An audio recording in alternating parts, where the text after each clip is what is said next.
6 महीने का बच्चा काफी छोटा होता है। अगर उसको दस्त लग जाते हैं, पानी के जैसे पतले पतले दस्त हो रहे हैं, तो इस कंडीशन में उसको डिहाइड्रेशन होने का डर रहता है।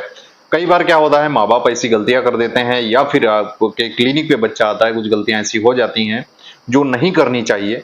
अपने इस वीडियो में यही जानेंगे, अगर किसी 6 महीने के बेबी को दस्त लग गए हैं तो इस कंडीशन में क्या सावधानी रखी जाती है और क्या गलतियां नहीं करनी चाहिए।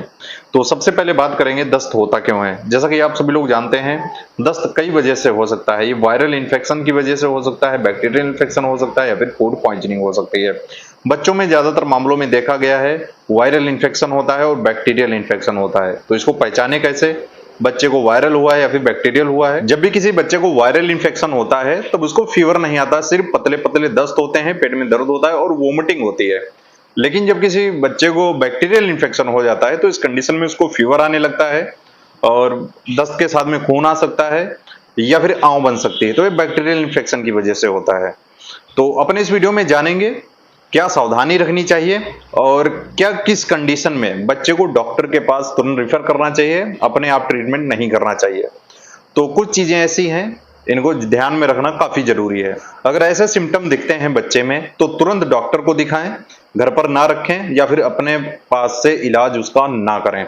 जैसे कि बच्चा अगर बहुत ही ज्यादा सुस्त हो रहा है, कुछ पी नहीं रहा है, दूध पीना कम कर दिया है, पानी पीना कम कर दिया है, तो इस कंडीशन में डॉक्टर के पास तुरंत बच्चे को ले जाना चाहिए।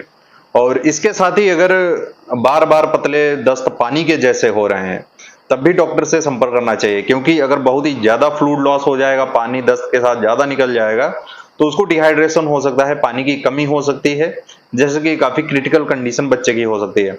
और इसके साथ ही देखें बच्चा पेशाब कर रहा है या फिर नहीं कर रहा है। कई बार क्या होता है, बच्चे पेशाब करना बंद कर देते हैं जब भी उनको दस्त लगते हैं या फिर बहुत ही कम करने लगते हैं। और इसके साथ ही देखें बच्चे का मुंह तो नहीं सूख रहा है और डिहाइड्रेशन बच्चे का हो जाता है तो उसके होंठ सूखे सूखे नजर आते हैं क्योंकि पानी की कमी हो जाती है। और इसके साथ ही अगर दस्त में आंव दिखे, लाल हरे या फिर लाल ब्लड आ जाए, तब डॉक्टर से तुरंत संपर्क करना चाहिए, घर पर ना रखें। तो ये सिम्टम्स होते हैं, आपको ध्यान जरूर रखने चाहिए।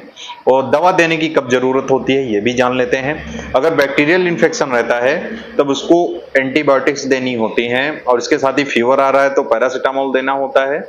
और जिंक, लैक्टिक एसिड, बैसिलस, ये सारे कॉम्बिनेशन में सिरप आती हैं, बच्चे को दी जाती हैं। और ओआरएस का घोल देना चाहिए टाइम टाइम पे। और जो WHO का रिकमेंडेड होता है वो जरूर बच्चे को देना चाहिए, जैसे कि फ्लूइड लॉस की जो कमी हो गई वो पूरी हो जाए। और हर दस्त के बाद बच्चे को 50 से 100 ml ओआरएस का घोल देना चाहिए। और कंटिन्यू फीडिंग रखनी चाहिए, यानी कि बच्चे को दूध जो है माँ का बराबर पिलाना चाहिए।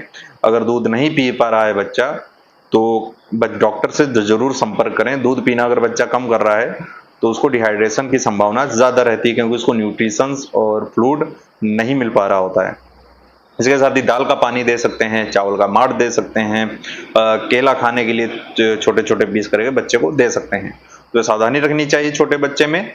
और अगर इसके ट्रीटमेंट के बारे में जानना चाहते हैं, कौन सी मेडिसिन दी जाती हैं और क्या डोज रहता है, तो इस टॉपिक वीडियो बना रखा है, लिंक आपको डिस्क्रिप्शन मिल जाएगा। अगर इससे रिलेटेड और भी ज्यादा जानकारी चाहते हैं, कि जो मेडिसिन के बारे में जानना चाहते हैं, जो बीमारी के बारे में जानना चाहते हैं, कमेंट करके बता सकते हैं। इंस्टाग्राम मुझे फॉलो कर सकते हैं, मैसेज कर सकते हैं।